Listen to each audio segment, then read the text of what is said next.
Bienvenidos al canal de YouTube de Ediciones Rodio. Aquí encontrarás vídeos especializados en cada tema.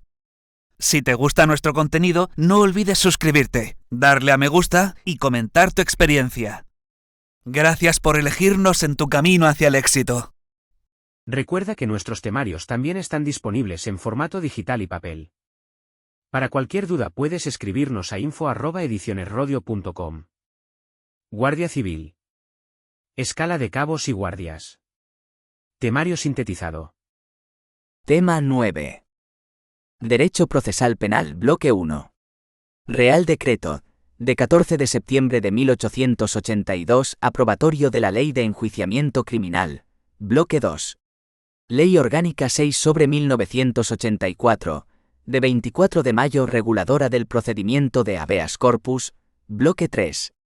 Ley Orgánica 6/1985, de 1 de julio del Poder Judicial, Bloque 4. Real Decreto 769/1987, de 19 de junio, sobre regulación de la Policía Judicial, Bloque 5. Ley 4/2015, de 27 de abril del Estatuto de la Víctima del Delito. 1.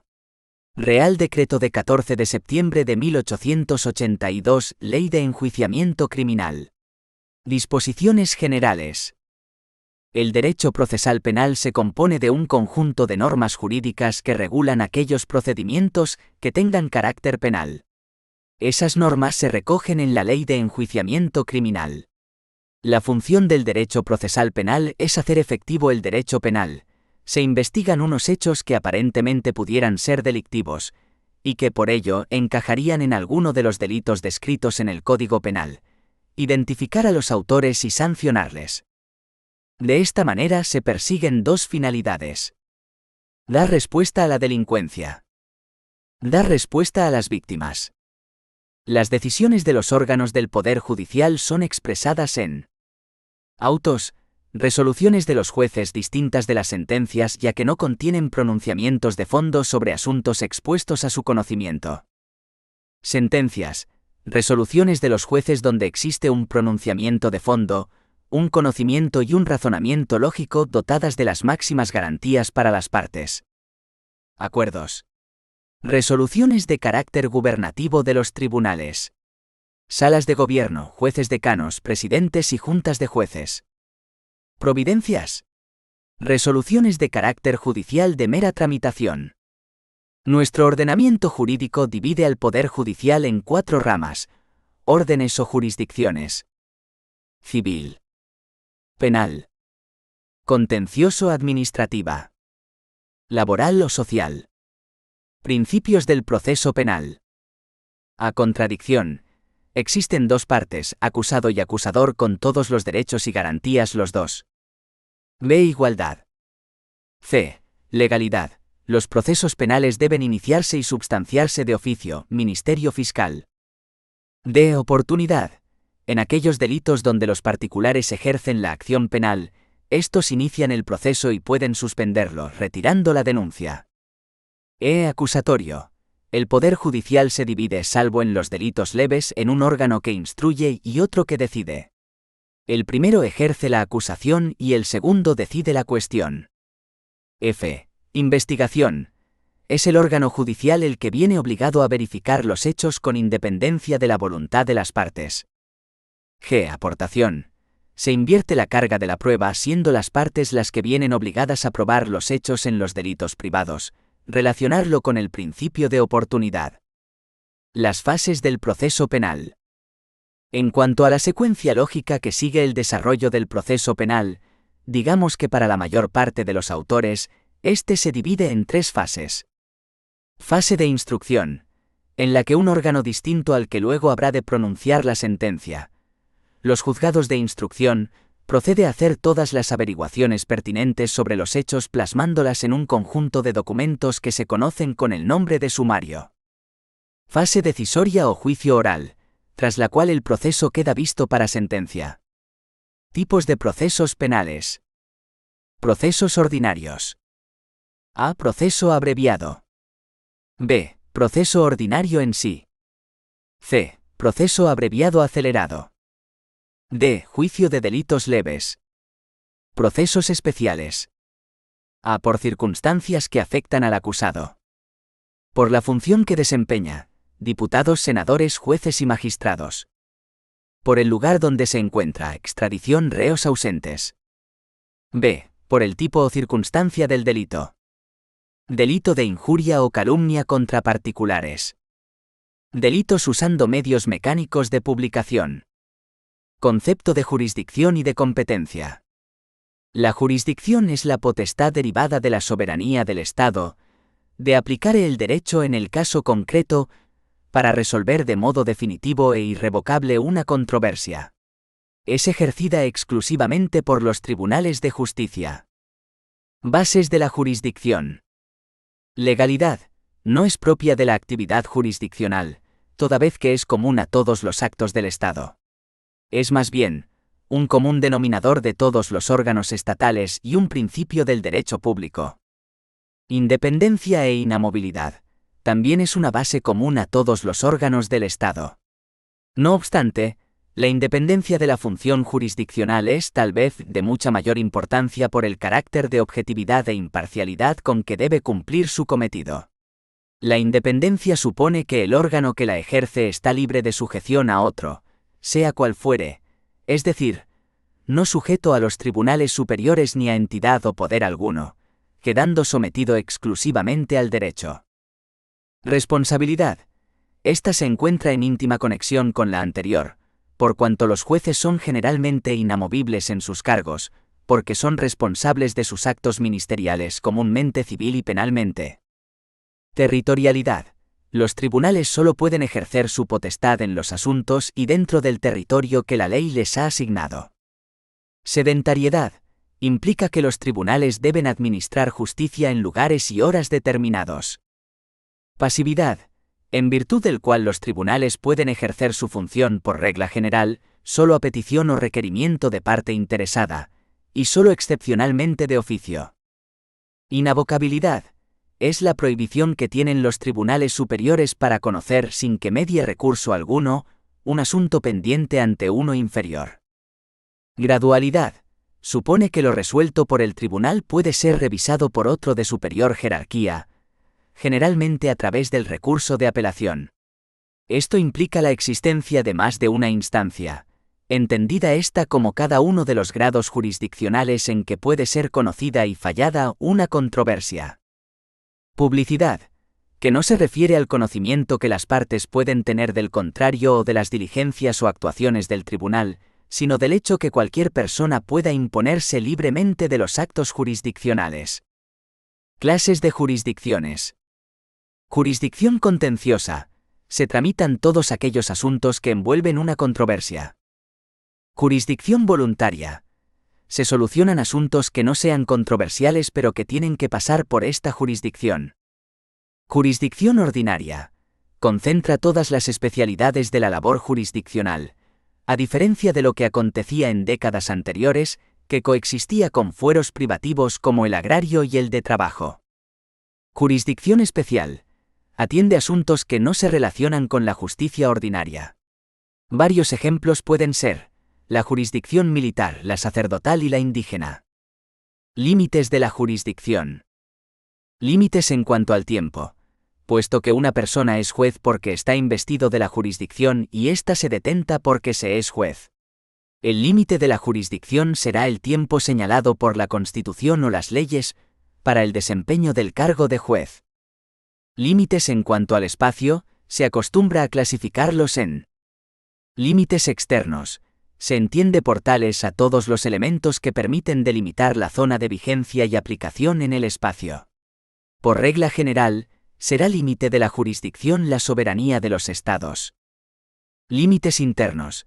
Son los que miran a la misma jurisdicción, prescindiendo de aquella perteneciente a otros estados, como también de las funciones atribuidas a los demás órganos del propio estado. Surgiendo así la noción de competencia.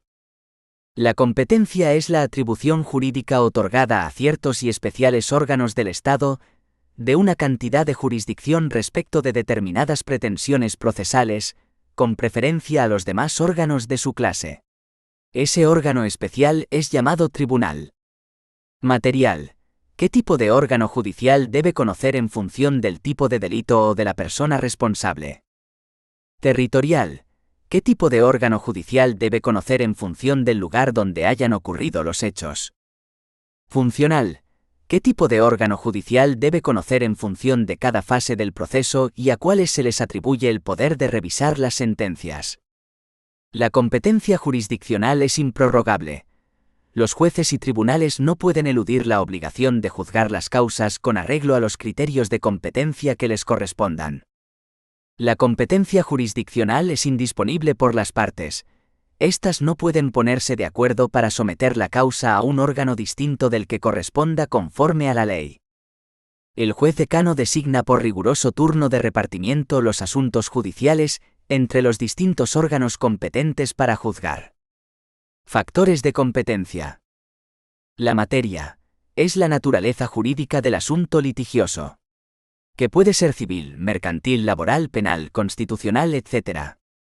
La cuantía, es decir, el valor jurídico o económico de la relación u objeto litigioso. El grado, que se refiere a la instancia o grado jurisdiccional atendida la estructura jerárquica de los sistemas judiciales en que puede ser conocido un asunto. Puede ser en única, primera o segunda instancia.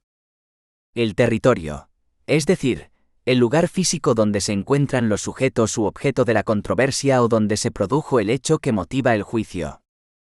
Clases de competencia. 1.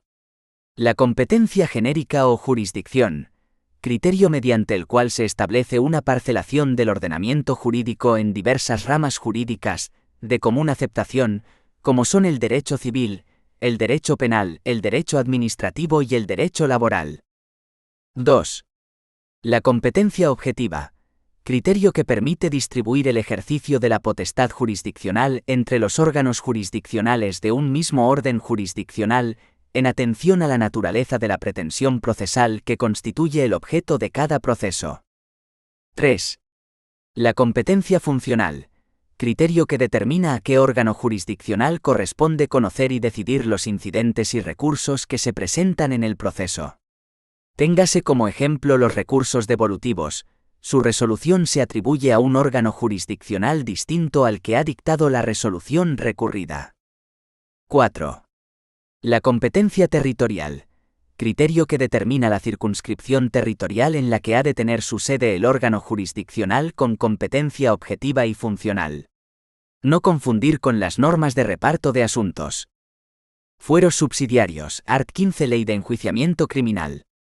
Cuando no conste el lugar en que se haya cometido una falta o delito, serán jueces y tribunales competentes en su caso para conocer de la causa o juicio.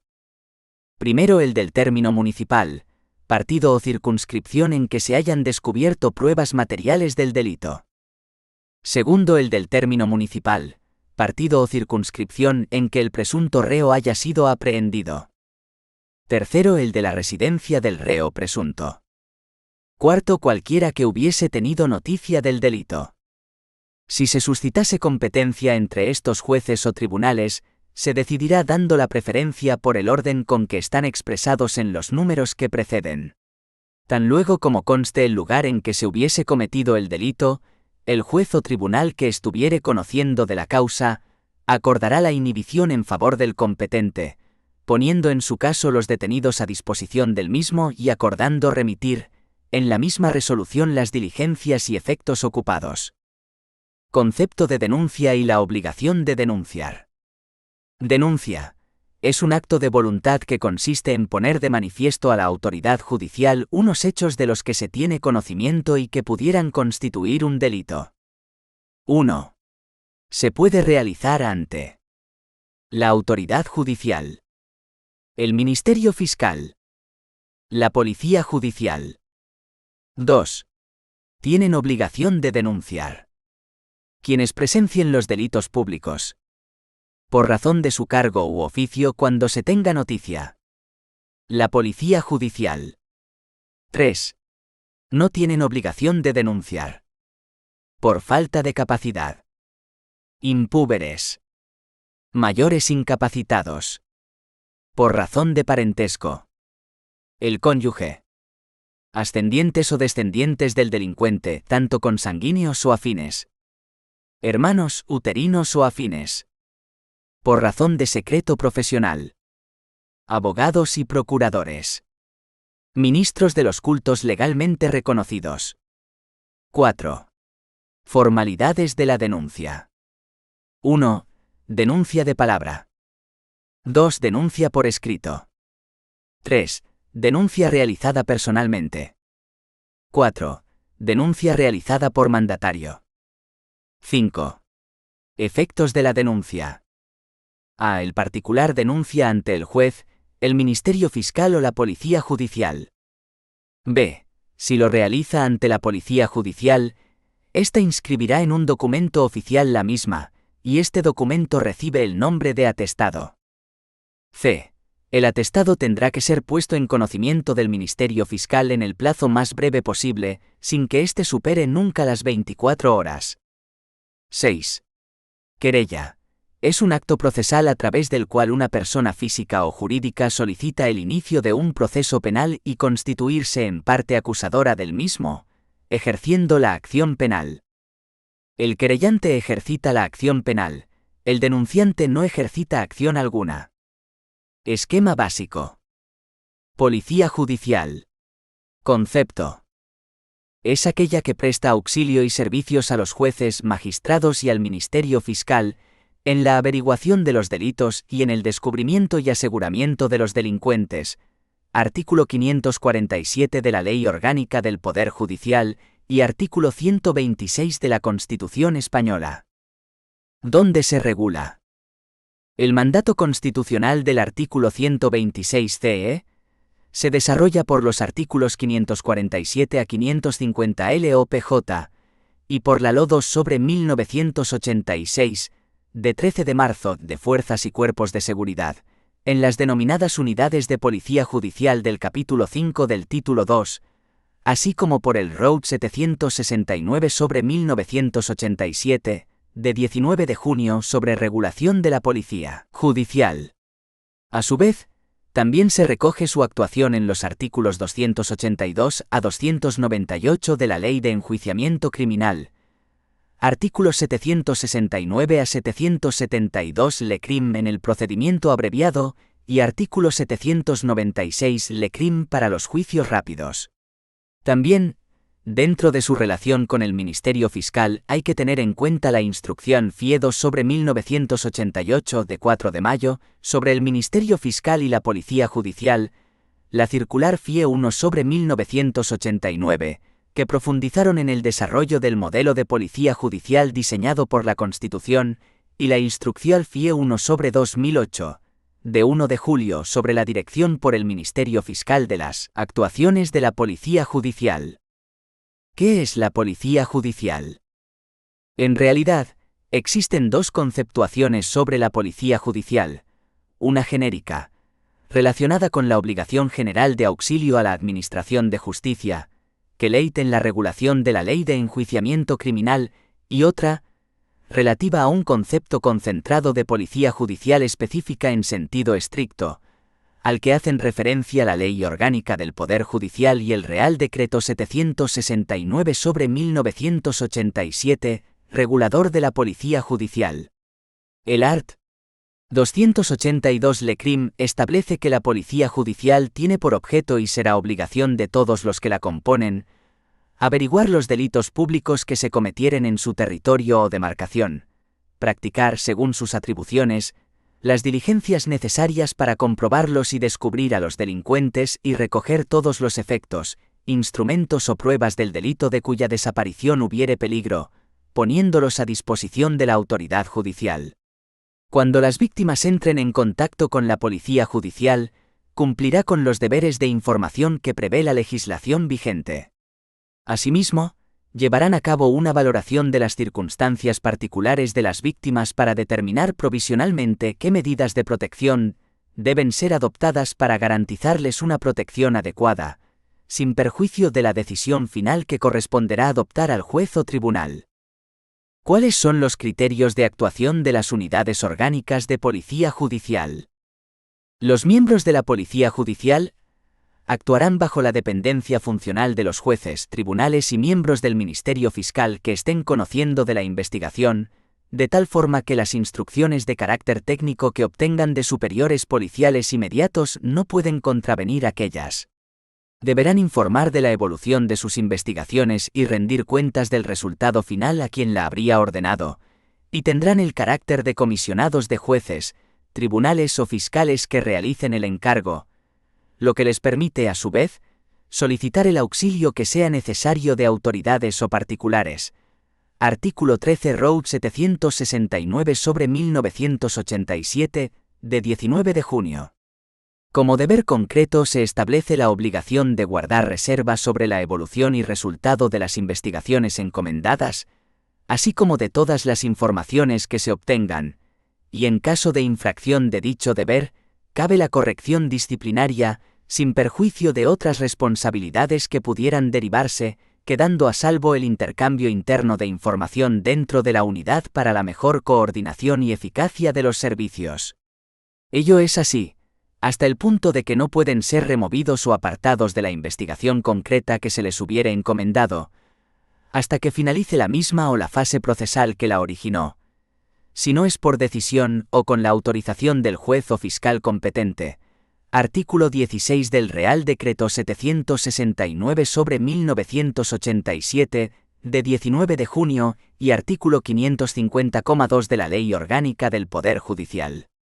A su vez, los jueces y tribunales y el Ministerio Fiscal pueden instar el ejercicio de la potestad disciplinaria frente a los miembros de la Policía Judicial cuando fundadamente entiendan que su conducta ha sido merecedora de sanción. Artículo 17 Road 769/1987, de 19 de junio. Por ello, también los jueces, tribunales o fiscales competentes deben entenderse directamente, sin necesidad de acudir a instancias administrativas superiores, con el jefe de la unidad correspondiente para la práctica de cualquier investigación propia de la Policía Judicial. Artículo 21 Road 769/1987, de 19 de junio. La creación de unidades concretas de policía judicial adscritas con carácter de permanencia y estabilidad en determinados órganos judiciales y fiscalías, corresponde decidirlo al Ministerio del Interior, siempre que lo requieran el ritmo de las actividades que se realicen. Artículo 23 Road 769/1987, de 19 de junio. ¿Quiénes componen la Policía Judicial? El artículo 283 de la Ley de Enjuiciamiento Criminal, partiendo de un concepto amplio de policía judicial y de una obligación general de colaboración con las autoridades judiciales y fiscales, indica que constituyen tales: las autoridades administrativas encargadas de la seguridad pública y de la persecución de todos los delitos, los empleados o subalternos de la Policía de Seguridad, cualquiera que sea su denominación, los alcaldes, tenientes de alcalde y alcaldes de barrio, los jefes, oficiales e individuos de la Guardia Civil o de cualquier otra fuerza destinada a la persecución de malhechores, los serenos, celadores y cualesquiera otros agentes municipales de policía urbana o rural, los guardas de montes, campos y sembrados, jurados o confirmados por la Administración, los funcionarios del Cuerpo Especial de Prisiones, los agentes judiciales y los subalternos de los tribunales y juzgados,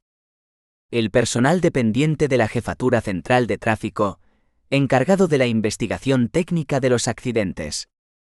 Así, se puede afirmar que no solo tienen la consideración de policía judicial los cuerpos y fuerzas de seguridad del Estado, fundamentalmente la Policía Nacional y la Guardia Civil, sino también otros agentes o funcionarios públicos encargados de la seguridad, aún pertenecientes a otros ámbitos de la administración pública, como la local o autonómica, como los componentes de la policía local, dependientes de los ayuntamientos, y la policía autonómica, dependiente de cada comunidad autónoma. Artículo 29,2 de la Ley Orgánica 2/1986, de Fuerzas y Cuerpos de la Seguridad del Estado. Instrucción 1/2008 de la Fiscalía General del Estado. También se les reconoce dicho carácter genérico de policía judicial a otros funcionarios, como los miembros del Servicio de Vigilancia Aduanera, en relación a los delitos de contrabando, y según acuerdo no jurisdiccional de la Sala Segunda del Tribunal Supremo de 14 de noviembre de 2003, también se le ha reconocido dicho carácter al personal del denominado Servicio de Protección de la Naturaleza, conforme se establece en la sentencia del Tribunal Supremo de 30 de mayo de 2007, Rec. 1918/2006.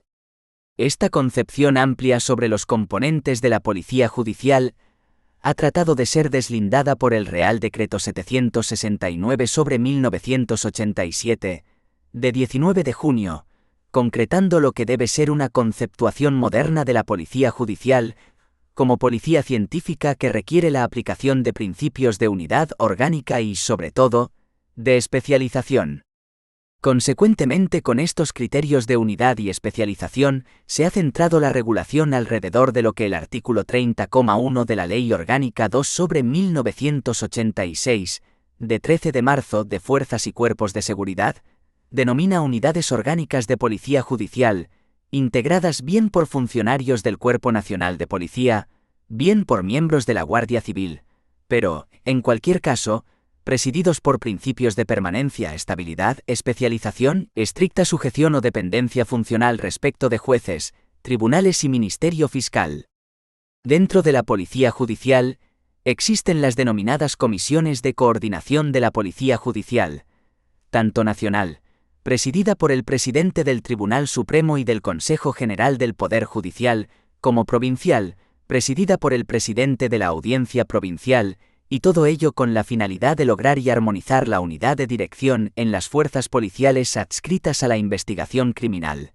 Artículos 31 y siguientes del Real Decreto 769/1987, regulador de la Policía Judicial. ¿Cuáles son las funciones de la Policía Judicial?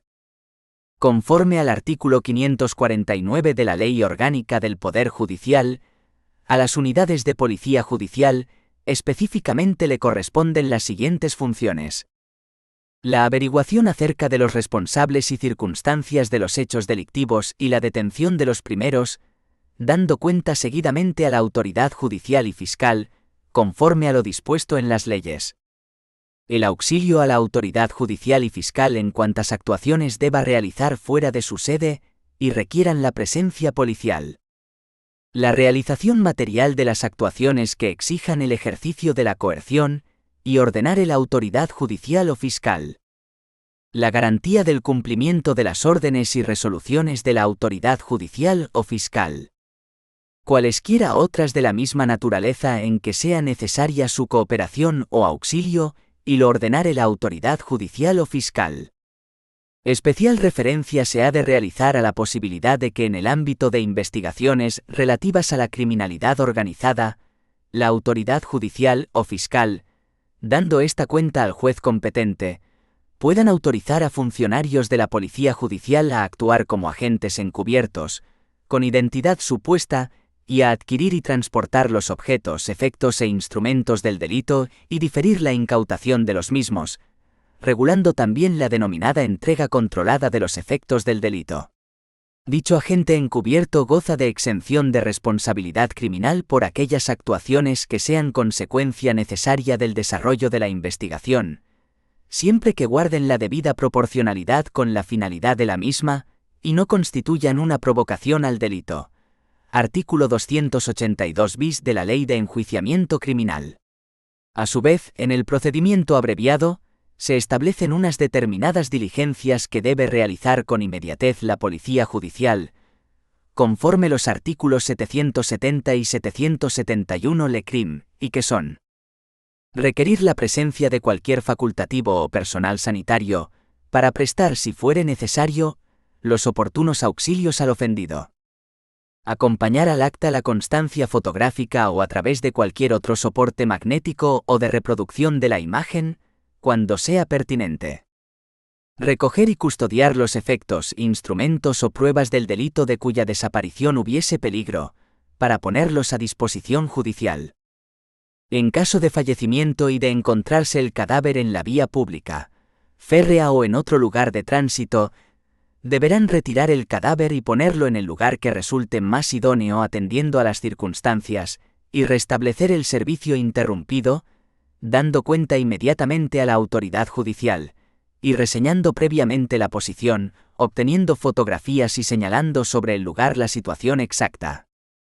Tomar los datos personales y dirección de las personas que se encuentren en el lugar de los hechos, así como cualquier otro dato que pudiera facilitar su identificación y localización, tales como lugar de trabajo, teléfonos fijos o móvil, número de fax o dirección de correo electrónico. Intervenir el vehículo y retener el permiso de circulación del mismo, así como el permiso de conducir de resultar procedente. Durante el tiempo de la detención, conforme dispone el artículo 771 LECRIM, deberá cumplir con los deberes de información a las víctimas, conforme la legislación vigente, y en particular informar al ofendido y al perjudicado por el delito de los derechos que le asisten de acuerdo con lo dispuesto en los artículos 109 y 111 LECRIM. Informar en la forma más comprensible al investigado no detenido de los hechos que se le atribuyen así como de los derechos que le asiste, y en particular, de los derechos reconocidos en los apartados A, B, C y E, del apartado 2 del artículo 520 LECRIM. Además, en el procedimiento de enjuiciamiento rápido, deben obtener copia de los informes sanitarios, solicitando en su caso la presencia del médico forense, información al imputado del derecho a la asistencia por abogado, e inclusive, debe realizar citaciones de las personas denunciadas y testigos para comparecer en el juzgado de guardia en el día y hora en que coordinadamente hayan preestablecido, así como de los testigos y la realización de requerimientos a distintas personas e instituciones para la remisión de informes, todo lo cual para permitir la celebración de dicha clase de juicios, según el artículo 796 LECRIM. En parecidos términos, se prevén actuaciones similares para la celebración de juicios por delitos leves, artículo 962 de la Ley de Enjuiciamiento Criminal. Por su parte, la Ley Orgánica 2/1986, de 13 de marzo de Fuerzas y Cuerpos de Seguridad, LOFC-SE, recoge en su exposición de motivos la formulación del artículo 126 de la Constitución, que concibe la policía judicial estrechamente conectada con el Poder Judicial, que es único en toda España, y la Constitución insiste en ello, poniendo de relieve la idea de unidad jurisdiccional, artículo 117,5 CE, disponiendo su gobierno por un órgano único, el Consejo General del Poder Judicial, artículo 122,2 CE, estableciendo que los jueces y magistrados se integren en un cuerpo único, artículo 122,1 CE, y atribuyendo al Estado competencias plenas en materia de administración de justicia, artículo 149,1 quinta CE. La organización se llevará a cabo con miembros de los dos cuerpos de seguridad del Estado, que habrán de recibir una formación especializada, configurándose la policía judicial, en el terreno doctrinal y docente, como una especialidad policial, y considerándose el diploma correspondiente como requisito necesario para desempeñar puestos en las unidades que se constituyan. Como las unidades de policía judicial son el puente de unión entre las fuerzas y cuerpos de seguridad y el Poder Judicial, es punto central de regulación de aquellas el tratamiento de las correspondientes relaciones de dependencia respecto a jueces y fiscales, así como el procedimiento de adscripción de funcionarios o equipos de policía de dichas unidades. La ley concreta el contenido de esta relación de dependencia singular, especificando las facultades que comporta para los jueces y tribunales, y saca la consecuencia de la formación especializada de los funcionarios de las unidades de policía judicial, en cuanto a su actuación, estrechamente controlada por aquellos. Salvo las especialidades concretadas en el capítulo correspondiente de la ley, será aplicable al personal de las unidades de policía judicial, el régimen general de los cuerpos y fuerzas de seguridad del Estado. Derecho a la defensa, a la asistencia jurídica gratuita y a la traducción e interpretación en los juicios criminales. La LECRIM introduce en su libro 1 a continuación del derecho a la defensa, la normativa que ampara a quien se ve inmerso en un procedimiento penal, cuando éste no sea capaz de hablar o entender la lengua en la que se desarrollan las actuaciones. El artículo 123 establece respecto del derecho a la traducción e interpretación, que a dicho sujeto le asisten los siguientes derechos. Contar con la asistencia de un intérprete que emplee una lengua que él comprenda. La intervención del mencionado intérprete en todas las actuaciones donde éste se encuentre presente, es decir, desde el interrogatorio policial hasta el juicio oral inclusive. Asistencia del intérprete en determinadas conversaciones con su abogado, como por ejemplo las previas a su declaración.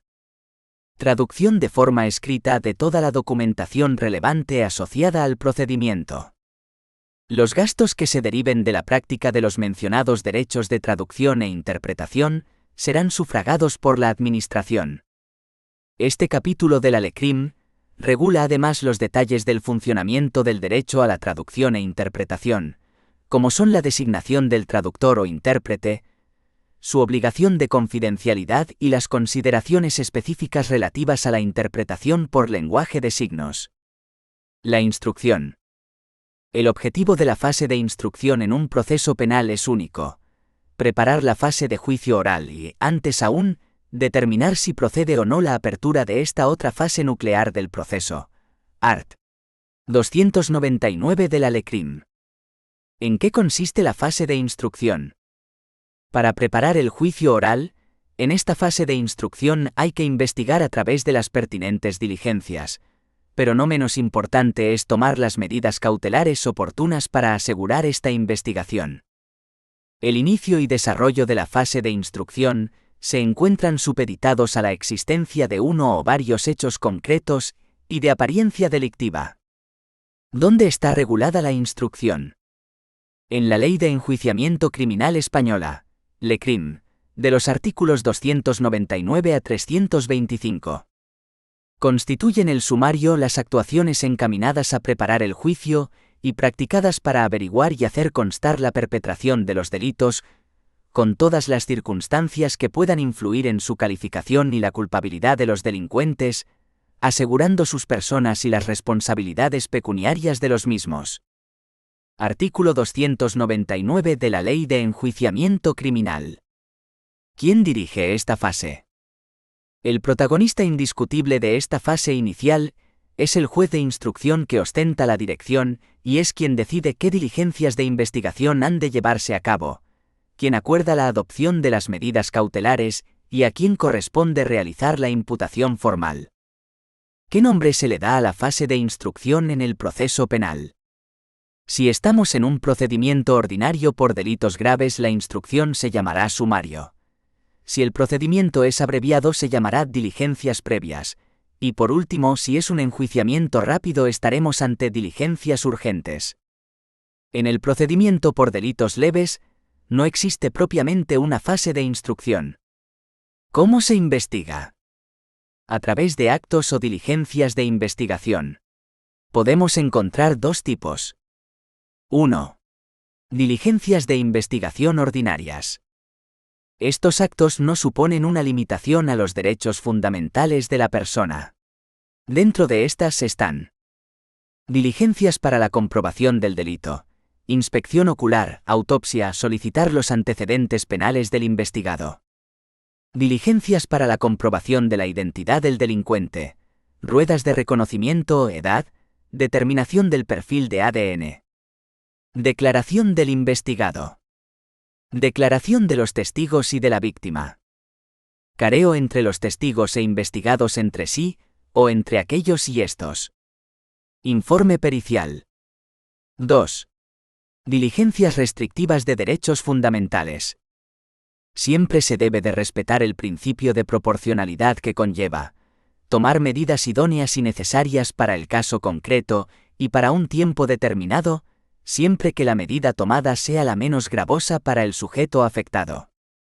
Entrada y registro en lugar cerrado. Registro de libros y papeles. Detención y apertura de correspondencia. Medidas de investigación tecnológica.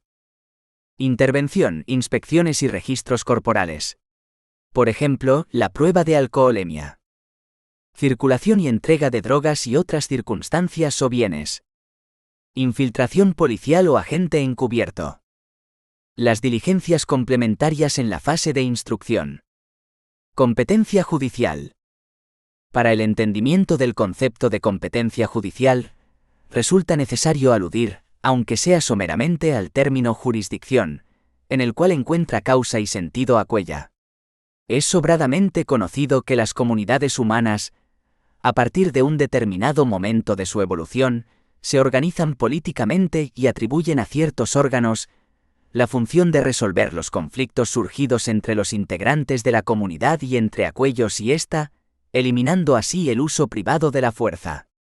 En el Estado moderno, tal y como hoy lo concebimos en la actualidad, se inviste de jurisdicción a determinados órganos públicos, los juzgados y tribunales, a los que se les confiere en régimen de monopolio el ejercicio de la potestad jurisdiccional, entendiendo por tal la función consistente en juzgar y hacer ejecutar lo juzgado. En nuestro ordenamiento jurídico, el artículo 117,3 de la Constitución Española de 1978 dispone que el ejercicio de la potestad jurisdiccional en todo tipo de procesos, juzgando y haciendo ejecutar lo juzgado, corresponde exclusivamente a los juzgados y tribunales determinados por las leyes, según las normas de competencia y procedimiento que las mismas establezcan. En idéntico sentido se pronuncia nuestra Ley Orgánica del Poder Judicial de 1 de julio de 1985, la cual indica en su artículo 2,1 que el ejercicio de la potestad jurisdiccional, juzgando y haciendo ejecutar lo juzgado, corresponde exclusivamente a los juzgados y tribunales determinados en las leyes y en los tratados internacionales.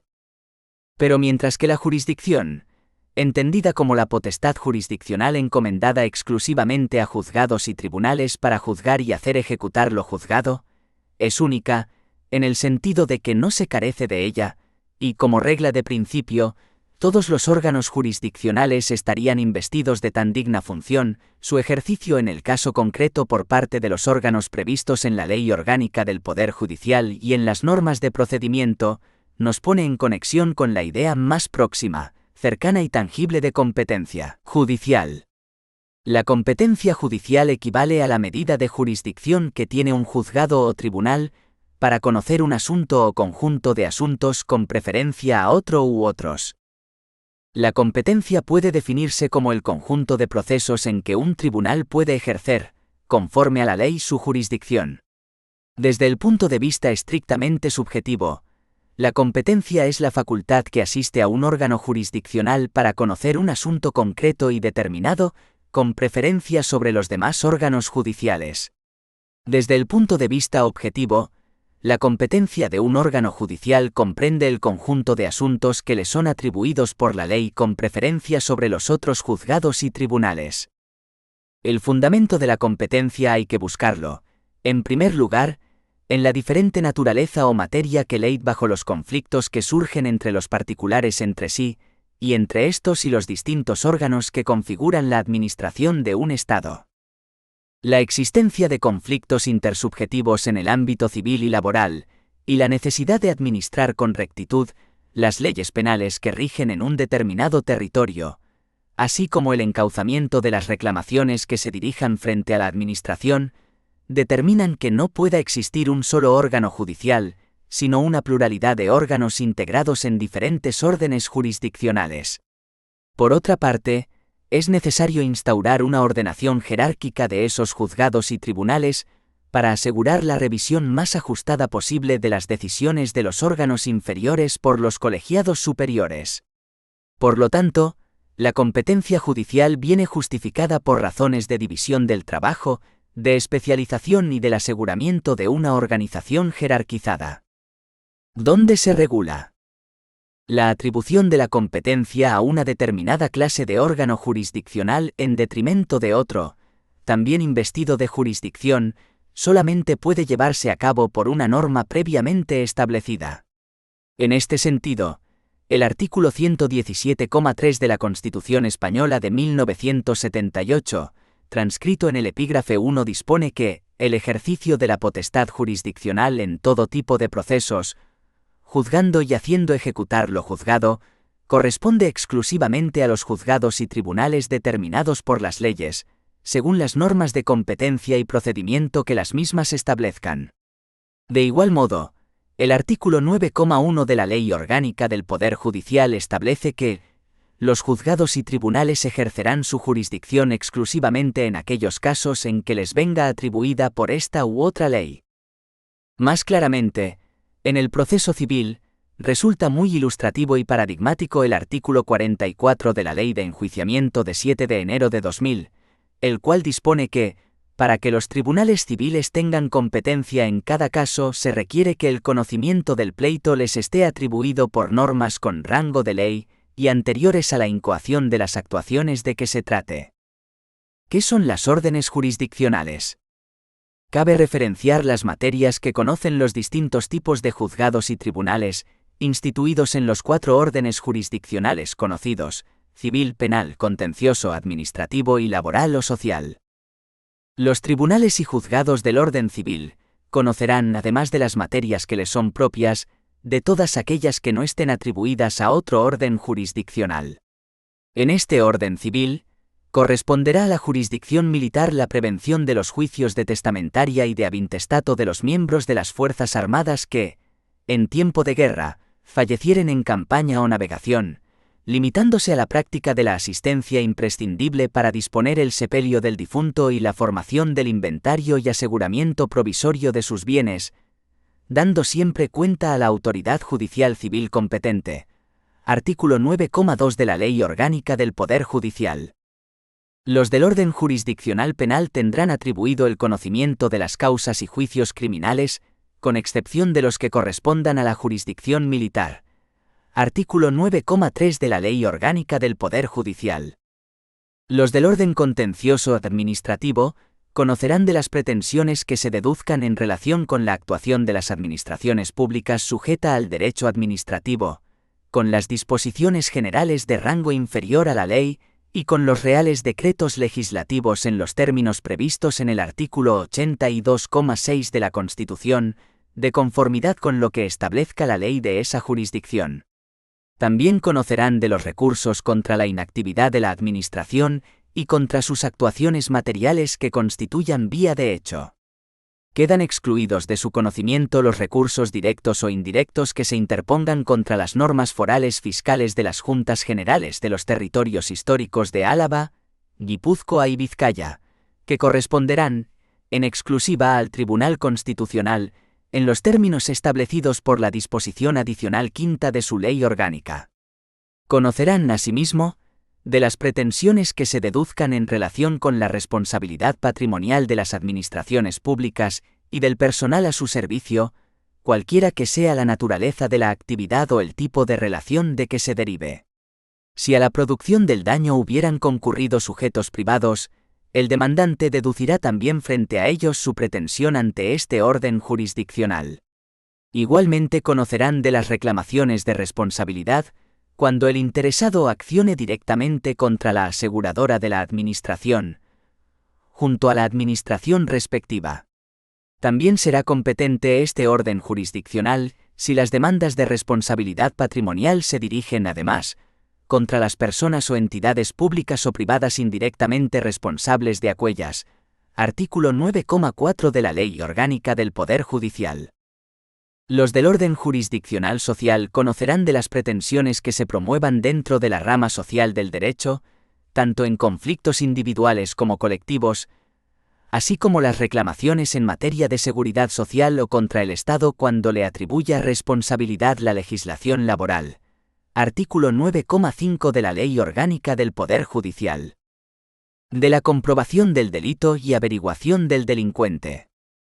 Bajo la rúbrica de cuerpo del delito comprende la LECR, no solo el objeto material del delito sino sus efectos e instrumentos.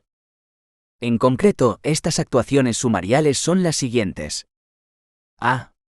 Recogida de armas, instrumentos, efectos y documentos.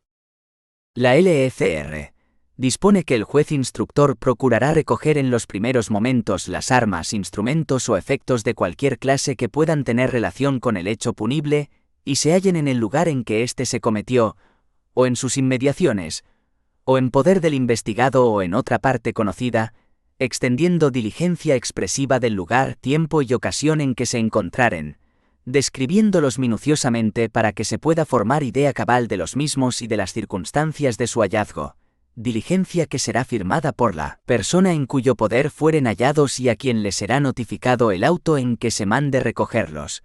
Artículo 334. Siendo habida la persona o la cosa objeto del delito, el juez instructor describirá detalladamente su estado y circunstancias, en especial todas las que tuvieren relación con el hecho punible. Artículo 335,1.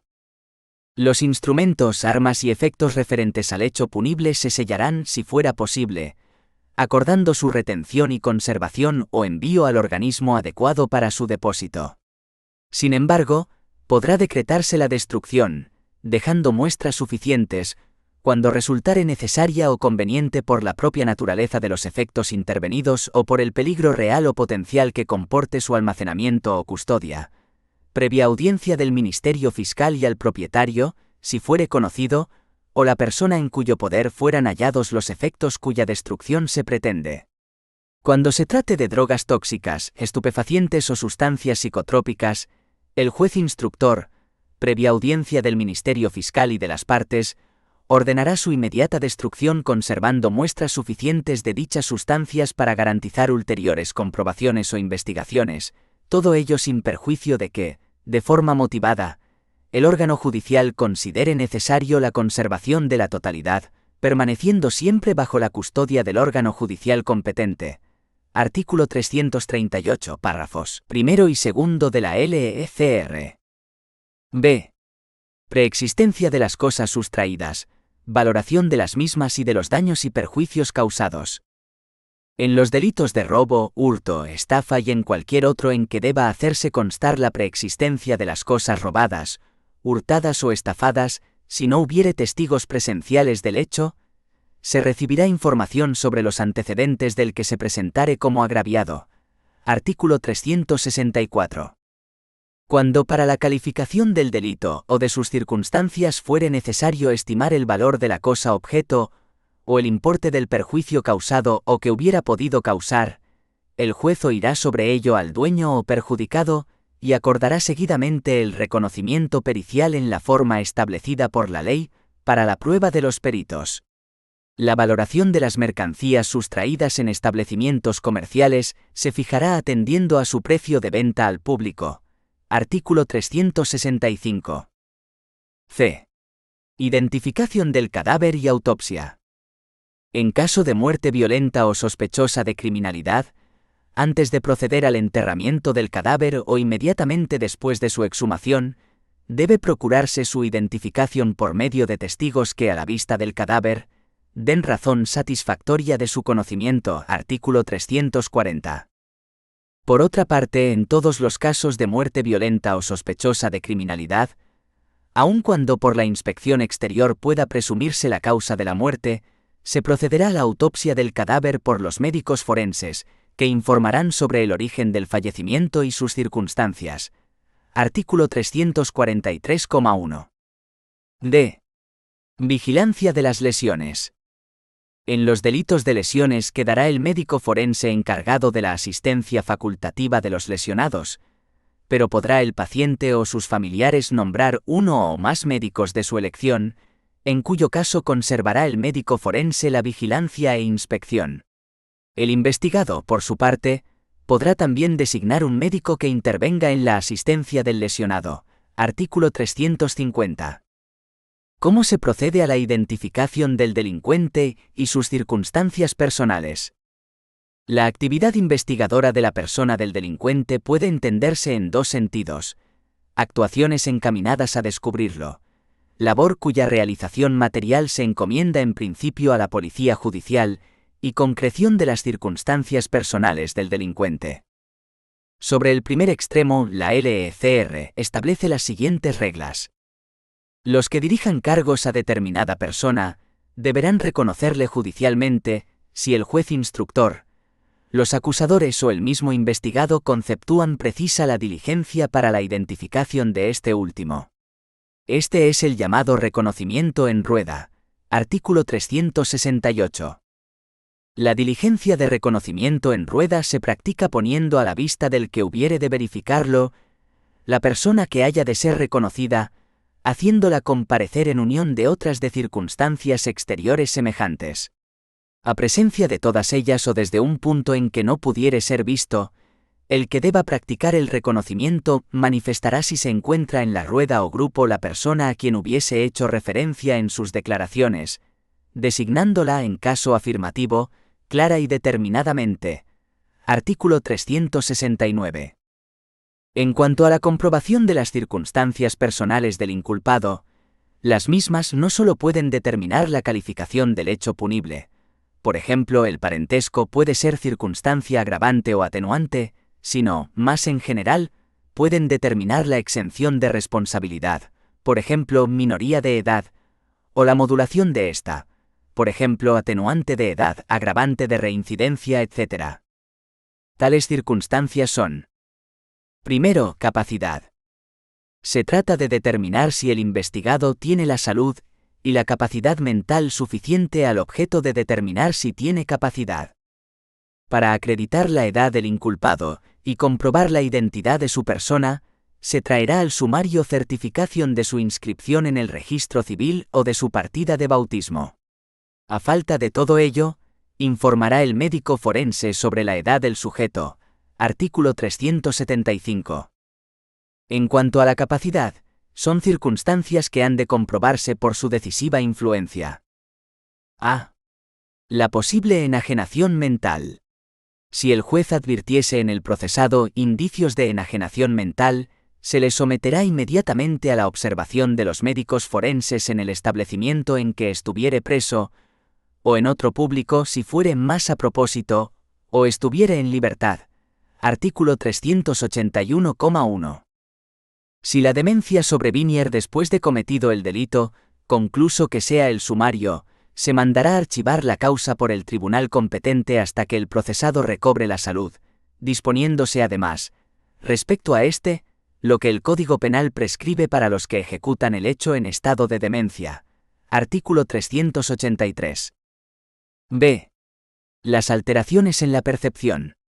Las disposiciones de la LECR sobre la enajenación mental han de entenderse aplicables también a los supuestos de estas alteraciones, a que se refiere el artículo 20 tercero del Código Penal. Segundo, antecedentes penales. Se traerán a la causa los antecedentes delictivos del investigado. ¿Qué es la inspección ocular? Se puede definir como un acto de comprobación personal del juez, practicado para recoger los vestigios o elementos materiales la perpetración del hecho punible y describir el lugar y los objetos relacionados con la existencia y naturaleza del hecho. La Ley de Enjuiciamiento Criminal señala que cuando el delito que se persiga haya dejado vestigios o pruebas materiales de su perpetración, el juez instructor o el que haga sus veces los recogerá y conservará para el juicio oral si fuere posible, procediendo al efecto a la inspección ocular y a la descripción de todo aquello que pueda tener relación con la existencia y naturaleza del hecho. A este fin hará consignar en los autos la descripción del lugar del delito, el sitio y estado en que se hallan los objetos que en él se encuentren, y todos los demás detalles que puedan utilizarse, tanto para la acusación como para la defensa. Cuando se pusiere de manifiesto la existencia de huellas o vestigios, el juez de instrucción adoptará u ordenará a la policía judicial o al médico forense que adopte las medidas necesarias para que la recogida, custodia y examen de las muestras garanticen su autenticidad. Artículo 326.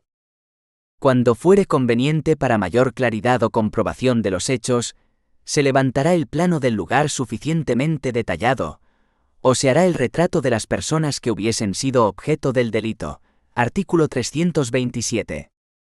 Si se tratare de un robo o de cualquier otro delito cometido con fractura, escalamiento o violencia, el juez instructor deberá describir los vestigios que haya dejado, y consultará el parecer de peritos sobre la manera, instrumentos, medios o tiempo de la ejecución del delito. Artículo 328. Para llevar a efecto las anteriores actuaciones, podrá ordenar el juez instructor que no se ausenten durante la diligencia de descripción las personas que hubieren sido halladas en el lugar del delito, y que comparezcan además inmediatamente las que se encontraren en cualquier otro sitio próximo, recibiendo a todas separadamente para efectuar la oportuna declaración. Artículo 329. Cuando no hayan quedado huellas o vestigios del delito que hubiese dado lugar al sumario, el juez instructor averiguará si la desaparición de las pruebas materiales ha ocurrido natural, casual o intencionadamente, y las causas de la misma o los medios que para ello se hubieren empleado. Artículo 330. Cuando el delito fuere de los que no dejan huella de su perpetración, el juez instructor procurará hacer constar por declaraciones de testigos y por otros medios de comprobación la ejecución del delito y sus circunstancias. Artículo 331. Todas las diligencias que acabamos de describir se extenderán por escrito en el acto mismo de la inspección ocular y serán firmadas por el juez instructor, el fiscal, si asistiera al acto el secretario y las personas que se hallaren presentes. Artículo 332.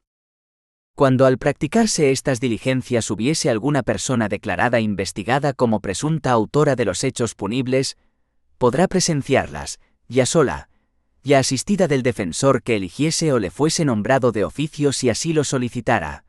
Uno y otro podrán hacer en el acto las observaciones que estimen pertinentes, las cuales se consignarán por diligencia si no fuesen aceptadas. Al efecto, se pondrá en conocimiento del investigado el acuerdo relativo a la práctica de la diligencia con la anticipación que permita su índole, y no se suspenderá por la falta de comparecencia del investigado o de su defensor. Igual derecho asiste a quien se jale privado de libertad en razón de estas diligencias. Artículo 333. ¿Qué son y en qué consisten las declaraciones testificales? La prueba testifical consiste en la prestación de una declaración de conocimiento que emite una persona que no es parte en el proceso, con finalidad probatoria. El testimonio tiene carácter obligatorio. Todos los que residan en territorio español, nacionales o extranjeros que no estén impedidos, tendrán obligación de concurrir al llamamiento judicial para declarar cuanto supieren sobre lo que les fuera preguntado si para ello se les cita con las formalidades prescritas en la ley. Artículo 410. El juez de instrucción deberá citar y hará concurrir a su presencia a los testigos mencionados en la denuncia o querella o en cualquier otra declaración o diligencia, y a todos los demás que supieren hechos o circunstancias o poseyeren datos convenientes para la comprobación o averiguación del delito y del delincuente. Artículo 421. A pesar de ello, si el testigo residiera fuera del partido o del término municipal, el juez se abstendrá de mandarle comparecer a su presencia, a no ser que lo considere absolutamente necesario, en cuyo caso lo ordenará por auto motivado. Artículo 422. En otro caso, se comisionará por recibir la declaración al juez del término municipal o del partido en que se jaler el testigo. Artículo 423. Expresándose en el despacho que se envían las circunstancias precisas para la designación del testigo y las preguntas a que deba contestar. Artículo 427. El que sin estar exceptuado no concurriere al primer llamamiento judicial o se resistiese a declarar lo que supiere, incurrirá en la multa de 200 a 5.000 euros, y si persistiere en su resistencia será procesado por el delito de denegación de auxilio si no compareciere, o por el de desobediencia grave a la autoridad, si no declarase. Artículo 420. La práctica del interrogatorio tendrá lugar normalmente en la sede judicial, salvo que el juez ordene que se conduzca al testigo a interrogarle en el lugar del suceso. Artículo 438,1. Los testigos declararán separada y secretamente. Artículo 435.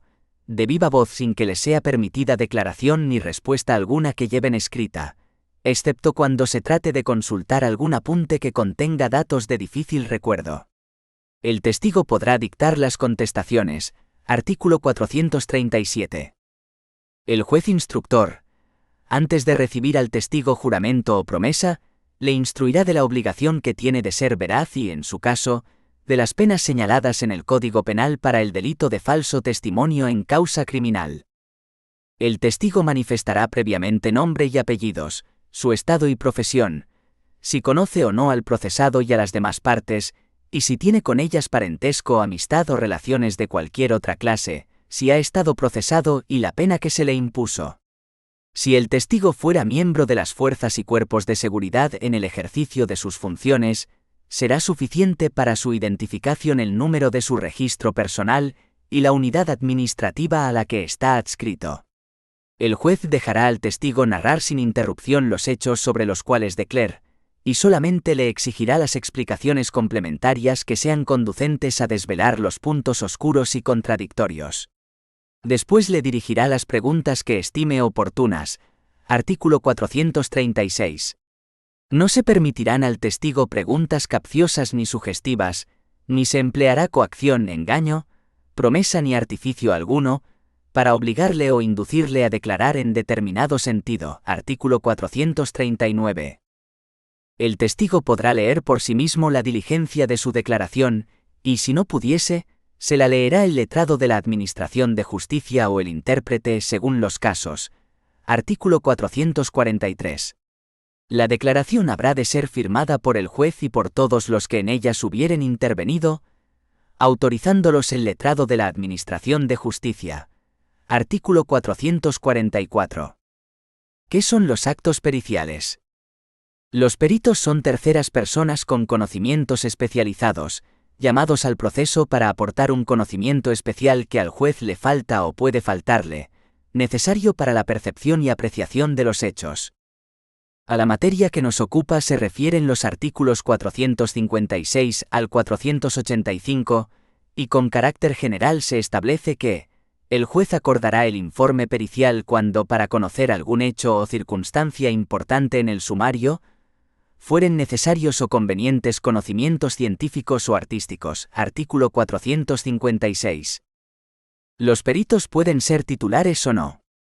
Son peritos titulares los que tienen título oficial de una ciencia o arte, cuyo ejercicio está reglamentado por la Administración, y peritos no titulares los que, careciendo de título oficial, tienen, sin embargo, conocimientos o prácticas especiales en alguna ciencia o arte. Artículo 457. Serán preferidos los titulares. Artículo 458. Ningún perito podrá negarse a acudir al llamamiento para desempeñar un servicio pericial si no estuviere legítimamente impedido. En tal caso se deberá poner en conocimiento del juez. Artículo 462. El perito que deje de acudir al llamamiento de un juez sin alguna excusa fundada, o se niegue a prestar informe, incurrirá en las mismas responsabilidades establecidas para los testigos. Artículo 463 y 420. El nombramiento de los peritos lo hace el juez de instrucción en número de 2, por lo general. El acto pericial será presidido por el juez instructor o, en virtud de delegación de éste, por el juez de paz. Antes de dar principio al acto pericial, todos los peritos prestarán juramento o promesa de proceder bien y fielmente en sus operaciones, y de no proponerse otro fin más que el de descubrir y declarar la verdad. Artículo 474. El informe pericial comprenderá, si fuere posible: a. Descripción de la persona o cosa que sea objeto del mismo, en el estado o modo en que se jale. b. Relación detallada de todas las operaciones practicadas por los peritos y su resultado. c. Las conclusiones que, en vista de tales datos, formulen los peritos conforme a los principios y reglas de su ciencia o arte. Artículo 478. El juez podrá, al igual que las partes, formular a los peritos las preguntas que estime pertinentes, considerándose las contestaciones de los peritos como parte de su informe. Artículo 483. Respecto al valor de las pruebas testifical y pericial practicadas en el sumario, cabe señalar que la declaración de testigos en el sumario no es sino una diligencia de investigación, y como tal produce el efecto general de servir para valorar si procede o no el juicio oral. No constituye, por lo tanto, una prueba en que basar la sentencia, ya que el juzgador dicta ésta apreciando según su conciencia las pruebas practicadas en el juicio. Artículo 741.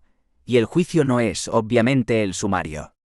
En ocasiones, la declaración puede tener el valor de una prueba anticipada, que en consecuencia deberá ser practicada con todas las garantías de publicidad, contradicción, asistencia letrada, etc. En tales casos, El juez instructor hará saber al imputado que nombre abogado en el término de 24 horas, si aún no lo tuviere, o de lo contrario se le nombrará de oficio para que le aconseje en el acto de prestar declaración. Transcurrido dicho término, el juez recibirá juramento o promesa al testigo y le volverá a examinar a presencia del procesado y de su abogado defensor, y a presencia, asimismo del fiscal y del querellante, si quisieren asistir al acto, permitiendo a estos hacerle cuantas repreguntas tengan por conveniente, excepto las que el juez desestime como impertinentes. Artículo 448. Puede ocurrir que el testigo se desdiga en el acto del juicio oral respecto de lo que declaró en el sumario. En tal caso, según el artículo 714 de la LECR, cualquiera de las partes podrá pedir que se lea la declaración sumarial, y después el presidente invitará al testigo a que explique la diferencia. En todo caso, solo habrá lugar a proceder contra el testigo por el delito de falso testimonio cuando éste sea dado en el juicio oral. Artículo 715. Fuera de este caso, en los demás podrá exigirse a los testigos la responsabilidad en que incurran con arreglo al Código Penal.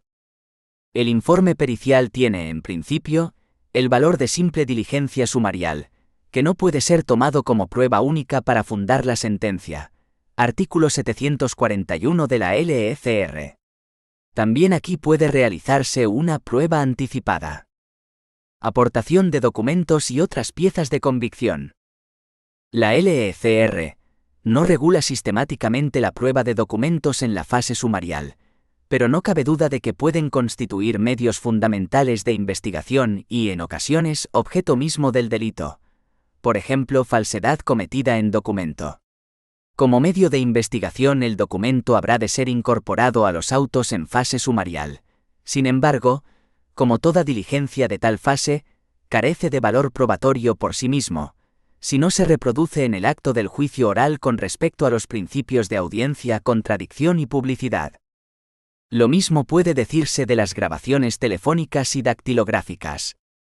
En cuanto a las piezas de convicción, son los instrumentos y efectos del delito. Formando parte del sumario, el juez de instrucción remitirá las piezas de convicción, junto con las actuaciones al tribunal competente para conocer del delito. Artículo 622. Podrán ser examinadas por las partes al cumplimentarse el traslado para la calificación provisional, tomando el tribunal las medidas adecuadas para que no se modifique su configuración o estado. Artículo 629. Al dar comienzo el juicio oral, habrán de colocarse en la sala del tribunal para que sirvan a efectos de la práctica de los distintos medios de prueba. Artículo 688. ¿Cuáles son los medios de investigación sobre la persona? Puede ocurrir que la averiguación del delito o la aprehensión de elementos relacionados con él exijan una intervención corporal, es decir, un examen de partes íntimas del cuerpo de una persona o un análisis de elementos extraídos del mismo. Primero, reconocimientos médicos. El Tribunal Constitucional ha declarado que el derecho fundamental de la intimidad corporal no puede amparar la pretensión de intimidad del investigado o procesado frente a la resolución judicial que disponga la obtención o identificación sobre el mismo cuerpo de huellas del posible delito, sin perjuicio del necesario respeto a la dignidad de la persona y de su intimidad, frente a todo trato que, atendidas las circunstancias, pudiera considerarse degradante. De esta forma, ni la intimidad puede presentarse como obstáculo infranqueable frente a la búsqueda de la verdad material, ni cabe desconocer junto a ella las facultades legales que corresponden al instructor para ordenar la realización de los exámenes periciales que puedan versar sobre la descripción de la persona que sea objeto del mismo. Segundo, pruebas alcoholimétricas. La LECR dispone que el juez podrá acordar, cuando lo considere necesario, que por el médico forense u otro perito se proceda a la obtención de muestras o vestigios cuyo análisis pudiera facilitar la mejor calificación del hecho, acreditándose en las diligencias su remisión al laboratorio correspondiente, que enviara el resultado en el plazo que se le señal. Artículo 778,3. Pero el Tribunal Constitucional ha declarado que si esta prueba se refiere a la extracción de sangre, se necesita el consentimiento del interesado. Entre estos métodos de investigación tienen hoy mucha importancia los encaminados a averiguar el grado de alcohol ingerido por una persona, ya que puede ser elemento importantísimo para la calificación técnico-jurídica de un hecho. Tales métodos pueden ser de control de aire expirado y de análisis de sangre. El Tribunal Constitucional ha declarado en esta materia: A. Estos métodos no son contrarios al derecho a la integridad física. B. Tampoco es contrario el control de alcoholemia al derecho a no declarar contra sí mismo y a no confesarse culpable, dado que no se obliga al interesado a emitir una declaración, sino solo a tolerar ser objeto de una determinada prueba pericial. Ahora bien, para que tales actos, debido a su imposibilidad de reproducción en el juicio oral, puedan erigirse en actos de prueba preconstituida, es preciso que se garantice la posibilidad de contradicción, para lo cual los funcionarios de policía han de ser escrupulosos con el deber de información al investigado de las consecuencias desfavorables que le puede acarrear el sometimiento a tales pruebas, y, de modo especial, de su derecho a someterse a un análisis clínico de extracción de sangre. Si tales informaciones se emitieran, en la medida en que la prueba se obtiene mediante la vulneración del derecho de defensa, ha de reputarse como prohibida y excluir la posibilidad de fundamentar una sentencia condenatoria. El nuevo Código Penal castiga como autor de un delito de desobediencia grave al conductor que, requerido por el agente de la autoridad, se negare a someterse a las pruebas legalmente establecidas para la comprobación de la conducción bajo la influencia de drogas tóxicas o bebidas alcohólicas. Artículo 383. Tercero. Registros corporales personales. En ocasiones, para la determinación del hecho punible y su autoría es necesario efectuar una inspección de alguna cavidad del cuerpo humano. Estos registros carecen de regulación legal. Según ha declarado tanto el Tribunal Supremo como el Tribunal Constitucional, solo puede disponerlos el juez de instrucción mediante resolución motivada, que no será necesaria si el interesado presta su consentimiento. Tampoco están reguladas en general las intervenciones corporales. Pueden ser definidas como todo acto de coerción sobre el cuerpo del investigado, por el que se le extrae de él determinados elementos en orden a efectuar sobre los mismos determinados análisis periciales tendentes a averiguar el hecho punible o la participación en él del investigado. Se trata de medidas más graves que las de los simples registros personales, y por ello es dudoso que puedan ser autorizadas incluso por el juez instructor, debiendo el legislador español resolver esta laguna con unas previsiones que respeten el derecho a la intimidad y el derecho a la integridad física. En otras ocasiones, para la determinación del hecho punible y su autoría, puede ser necesaria la obtención de muestras biológicas. La LECR establece que, siempre que concurran acreditadas razones que lo justifiquen, el juez de instrucción podrá acordar, en resolución motivada, la obtención de muestras biológicas del investigado que resulten indispensables para la determinación de su perfil de ADN. A tal fin, podrá decidir la práctica de aquellos actos de inspección, reconocimiento o intervención corporal que resulten adecuados a los principios de proporcionalidad y razonabilidad. Artículo 363, párrafo segundo. De la citación, la detención y de la prisión provisional. ¿Quién entrega una citación judicial? El único ente bajo la potestad de emitir y entregar una citación penal es el juzgado de lo penal, la zona en la que resides. Ellos te hacen llegar dicha citación por medio de un cartero, para así ser entregada de manera personal. Por tanto, quien entrega una citación judicial siempre será el juzgado de lo penal. Esto lo podrás confirmar en el membrete de la carta, y gracias al sello y firma del secretario judicial. En caso de recibir una citación judicial sin certificar, debes informarlo ante el juzgado puesto que puede ser falsa. ¿Qué debes hacer si recibes una citación judicial?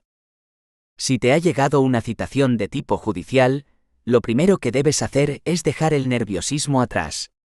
Bien sabemos que a nadie le gusta saber que ha sido citado por un juzgado, pero si así lo ordenan es por algo. Por ello debes saber qué hacer ante una citación judicial. Por lo tanto, lo primero que debes hacer es desocupar tu agenda para la fecha y hora exactas de la cita. Incluso si debes trabajar, debes presentar la citación ante la empresa en la que laboras para que te den ese día libre. Del mismo modo, es importante leer atentamente el motivo por el cual estás siendo citado. Además de que, según cuál sea el caso, deberás saber si debes asistir o no en compañía de un abogado. Tipos de citaciones judiciales. Dentro de España existen diversos tipos de citaciones judiciales. Las mismas varían según el tipo de delito y el motivo por el cual estás siendo citado en sí. Por ello, si te ha llegado esta carta del juzgado, necesitas estar al tanto de qué tipo de citación judicial es. Citación judicial penal. Las citaciones judiciales de tipo penales son aquellas en las cuales se invita a la persona a asistir a un juzgado porque ha sido señalado como sospechoso o cómplice de algún tipo de delito. Por supuesto, el nivel de gravedad de este tipo de citación dependerá del grado del delito en sí. Soy experta en delitos penales, si necesitas ayuda, contáctame. Por delito leve. Si se trata de una citación por un delito leve, las consecuencias pueden no ser tan graves. Además, se te cita por delito leve por situaciones de hurto, por coacciones, por apropiación indebida e incluso por abandonos de animales. No obstante, sigue siendo fundamental asistir si no deseas pagar una multa. Así como también es importante que, al asistir, defiendas tu integridad e inocencia en el asunto para evitar las consecuencias legales. ¿Qué es la detención policial? Es la realizada por la policía en cumplimiento de su obligación. El artículo 492 de la LECRIM nos da los supuestos de detención, con lo que fuera de los supuestos legales, daría lugar a un delito de detención ilegal. La autoridad o agente de policía judicial tendrá obligación de detener. Primero, a cualquiera que se jale en alguno de los casos del artículo 490. Segundo, al que estuviere procesado por delito que tenga señalada en el Código pena superior a la de prisión correccional. Tercero, al procesado por delito a que esté señalada pena inferior, si sus antecedentes o las circunstancias del hecho hicieren presumir que no comparecerá cuando fuere llamado por la autoridad judicial. Se exceptúa de lo dispuesto en el párrafo anterior al procesado que preste en el acto fianza bastante, a juicio de la autoridad o agente que intente detenerlo, para presumir racionalmente que comparecerá cuando le llame el juez o tribunal competente. Cuarto, al que estuviere en el caso del número anterior, aunque todavía no se jaleis procesado, con tal que concurran las dos circunstancias siguientes. Primera, que la autoridad o agente tenga motivos racionalmente bastantes para creer en la existencia de un hecho que presente los caracteres de delito. Segunda, que los tenga también bastantes para creer que la persona a quien intente detener tuvo participación en él. Artículo 492 de la Ley de Enjuiciamiento Criminal. ¿El Ministerio Fiscal puede ordenar una detención? La respuesta es sí, conforme al artículo 5,2 de la Ley 50/1981 reguladora del Estatuto Orgánico del Ministerio Fiscal. Puede llevar a cabo y ordenar aquellas diligencias para las que esté legitimado según la Ley de Enjuiciamiento Criminal, y aunque dichas diligencias no pueden suponer la adopción de medidas cautelares o limitativas de derechos, sí que puede ordenar el fiscal la detención. ¿Nos pueden detener por orden judicial? Sí, durante la tramitación de un procedimiento penal. La mencionada detención puede proceder por diversas circunstancias. 1. Por incomparecencia de una persona que haya sido citada a declarar, o persistencia del testigo en no comparecer a un llamamiento judicial. 2. Por acordarlo motu proprio en el seno de un procedimiento penal por existir una imputación contra una determinada persona, para ejecutar una sentencia privativa de libertad, o por cometerse un delito durante una vista judicial. 3. Por acordarse una nueva detención, que viene a ser una prolongación de la ya acordada por la policía, por ejemplo, para resolver sobre la prisión o libertad resulta necesaria la práctica de diligencias. ¿Cuánto dura la detención? La detención no debe durar más allá del tiempo estrictamente necesario para la realización de las averiguaciones tendentes al esclarecimiento de los hechos. El periodo máximo de duración de la misma no puede superar el de las 72 horas, debiendo ser puesto a disposición judicial, art. 17,2 de la CE y art. 520 de la LECRIM. Si se trata de delitos de terrorismo, cabe que la detención pueda prolongarse el tiempo necesario para poder investigar, hasta un límite máximo de otras 48 horas, siempre que es solicitada tal prórroga mediante comunicación motivada dentro de las primeras 48 horas desde la detención, sea autorizada por el juez en las 24 horas siguientes, art. 520 bis de la LECRIM. En la declaración del estado de excepción, la detención puede durar hasta 10 días, art. 16 de la LO 4/1981, de 1 de junio. ¿Qué derechos tiene el detenido? El art. 17,3 de la CE se refiere a los derechos fundamentales de toda persona detenida, indicando que tiene los derechos a ser informada de forma inmediata y de modo que le sea comprensible, de sus derechos y de las razones de su detención, no pudiendo ser obligado a declarar. Se garantiza la asistencia de abogado al detenido en las diligencias policiales y judiciales, en los términos que la ley establezca. En el artículo 17,4 de la CE se hace referencia al procedimiento de habeas corpus, para producir la inmediata puesta a disposición judicial de toda persona detenida ilegalmente. El apartado 2 del artículo 520 de la LECRIM recoge de una forma más detallada los derechos del detenido. 2. Toda persona detenida o presa será informada por escrito, en un lenguaje sencillo y accesible, en una lengua que comprenda y de forma inmediata, de los hechos que se le atribuyan y las razones motivadoras de su privación de libertad, así como de los derechos que le asisten y especialmente de los siguientes. A. Derecho a guardar silencio no declarando si no quiere, a no contestar alguna o algunas de las preguntas que le formulen, o a manifestar que solo declarará ante el juez. B. Derecho a no declarar contra sí mismo y a no confesarse culpable. C. Derecho a designar abogado sin perjuicio de lo dispuesto en el apartado 1A del artículo 527 y a ser asistido por él sin demora injustificada. En caso de que, debido a la lejanía geográfica, no sea posible de inmediato la asistencia del letrado, se facilitará al detenido comunicación telefónica o por videoconferencia con aquel, salvo que dicha comunicación sea imposible. D. Derecho a acceder a los elementos de las actuaciones que sean esenciales para impugnar la legalidad de la detención o privación de libertad. E. Derecho a que se ponga en conocimiento del familiar o persona que desee, sin demora injustificada, su privación de libertad y el lugar de custodia en que se jale en cada momento. Los extranjeros tendrán derecho a que las circunstancias anteriores se comuniquen a la oficina consular de su país. F. Derecho a comunicarse telefónicamente sin demora injustificada con un tercero de su elección. Esta comunicación se celebrará en presencia de un funcionario de policía o, en su caso, del funcionario que designen el juez o el fiscal, sin perjuicio de lo dispuesto en el artículo 527. G.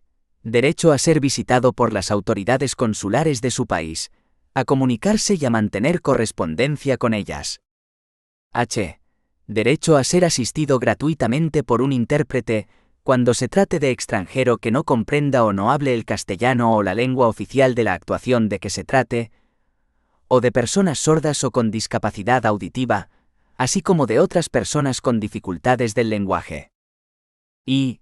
Derecho a ser reconocido por el médico forense o su sustituto legal y, en su defecto, por el de la institución en que se encuentre, o por cualquier otro dependiente del Estado o de otras administraciones públicas. J.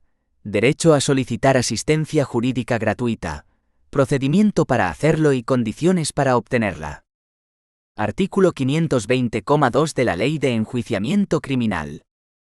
La prisión provisional es una medida cautelar personal de duración temporal que consiste en ingresar en prisión a una persona que está siendo investigada durante la tramitación del proceso penal, hasta que se celebre el juicio. La prisión provisional consiste en ingresar en prisión temporalmente a una persona investigada hasta que se celebre el juicio. Se encuentra regulada en la Ley de Enjuiciamiento Criminal, LECRIM, a partir del artículo 502 y tiene que decretarse mediante resolución judicial motivada siempre que se cumplan unas condiciones. ¿Quién puede decretar la prisión provisional? 1. Podrá decretar la prisión provisional el juez o magistrado instructor, el juez que forme las primeras diligencias, así como el juez de lo penal o tribunal que conozca de la causa. 2. La prisión provisional solo se adoptará cuando objetivamente sea necesaria, de conformidad con lo establecido en los artículos siguientes y cuando no existan otras medidas menos gravosas para el derecho a la libertad a través de las cuales puedan alcanzarse los mismos fines que con la prisión provisional. 3. El juez o tribunal tendrá en cuenta para adoptar la prisión provisional la repercusión que esta medida pueda tener en el investigado o encausado, considerando sus circunstancias y las del hecho objeto de las actuaciones, así como la entidad de la pena que pudiera ser impuesta. 4. No se adoptará en ningún caso la prisión provisional cuando de las investigaciones practicadas se infiera racionalmente que el hecho no es constitutivo de delito o que el mismo se cometió concurriendo una causa de justificación. Artículo 502 de la Ley de Enjuiciamiento Criminal. Requisitos de la prisión provisional. Los requisitos se encuentran recogidos en el artículo 503 de la Ley de Enjuiciamiento Criminal. 1. La prisión provisional solo podrá ser decretada cuando concurran los siguientes requisitos.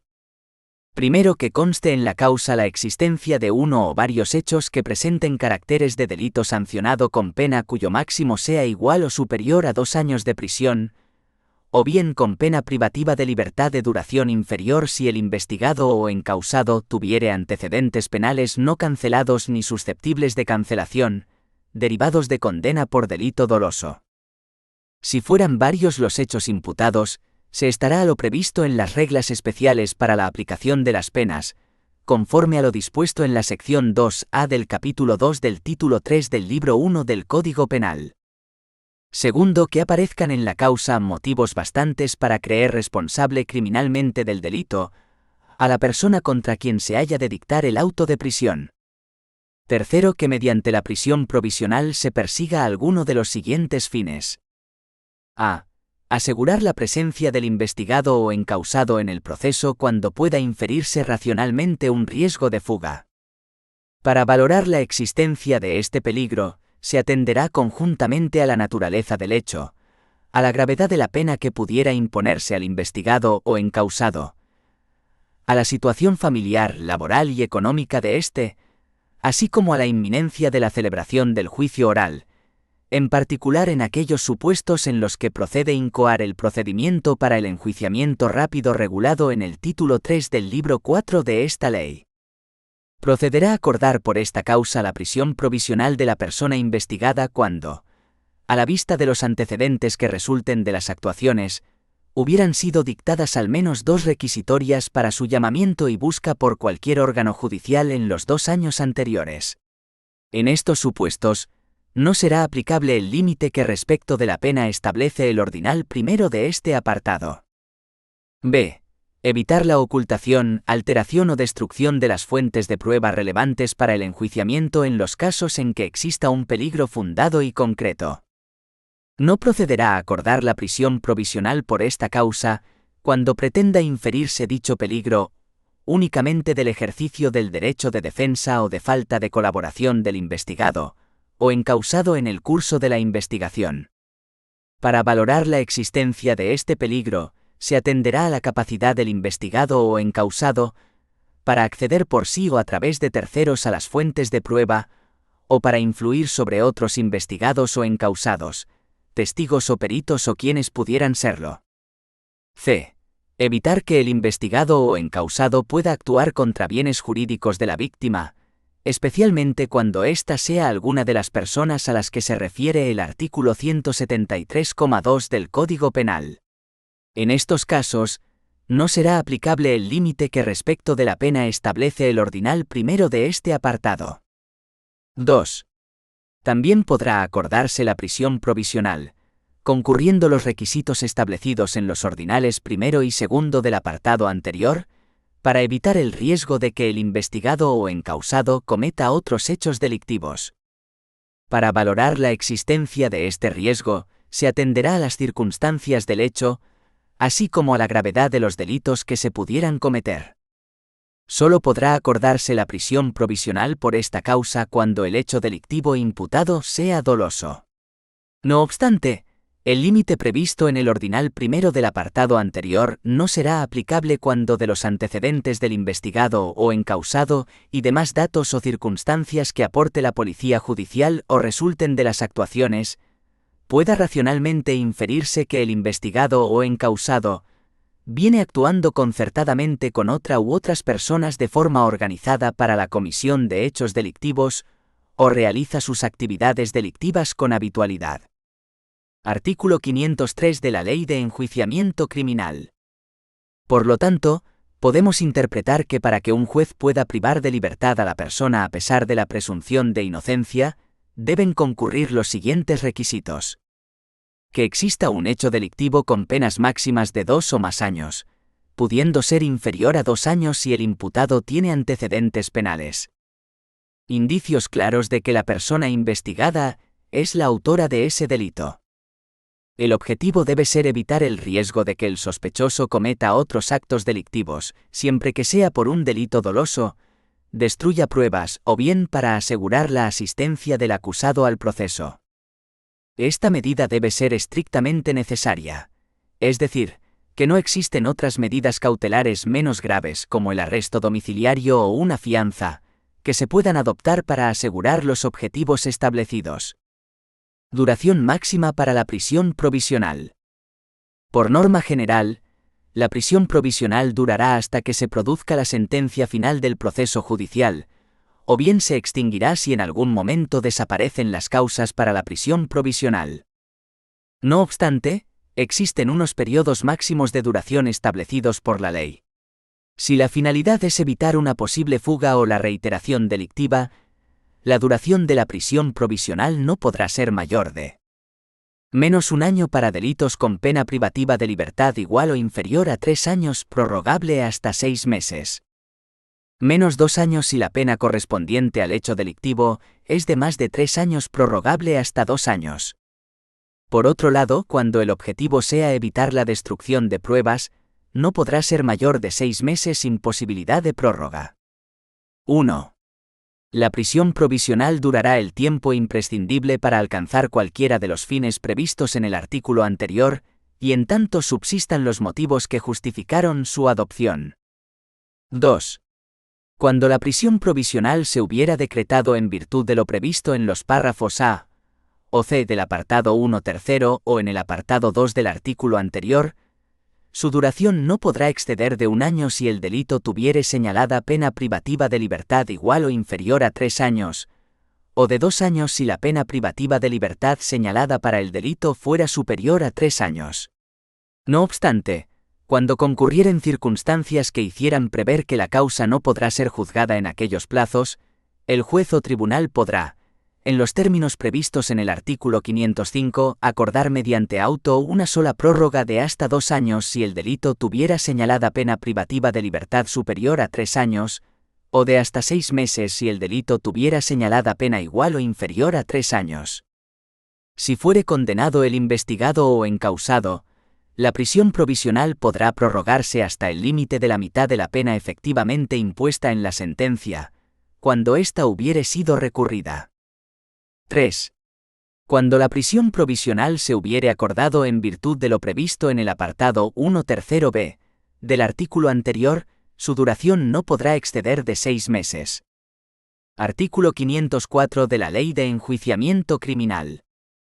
De las medidas de investigación limitativas de los derechos, reconocidos en el artículo 18 de la Constitución.